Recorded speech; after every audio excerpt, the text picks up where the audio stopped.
अस्सलाम वालेकुम दोस्तों, लेकर आया है आईफोन 11 वाइट कलर में। माशाल्लाह नीट एंड क्लीन, देखिए जबरदस्त क्लियरिटी में है, एकदम neat and clean. Original display, original back cover, सारे ओरिजिनल है। बैटरी ओरिजिनल, सब कुछ ओरिजिनल। टेलीफोन खोला नहीं है।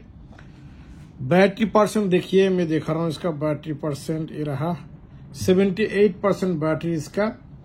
प्लस इसका मेमोरी देखिए, यह इसका मेमोरी 128 GB मेमोरी। दोस्तों battery 78%, memory 128 GB, neat and clean. Telephone open नहीं है, खोला नहीं है।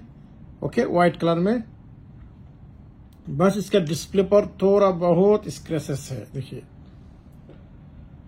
डिस्प्ले पर थोड़ा लिटिल बिट स्क्रैचेस है। और कैमरा देखिए इसका, ये रहा कैमरा।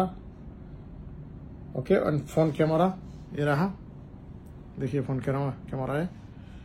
तो जिसको भी चाहिए फटाफट कांटेक्ट करो, लेके जाओ। हमारा एड्रेस है मंगम अजिया, दुकान का नाम सदाक फोन। ओके, प्राइस रखा है ओनली 75 KD। 75 KD।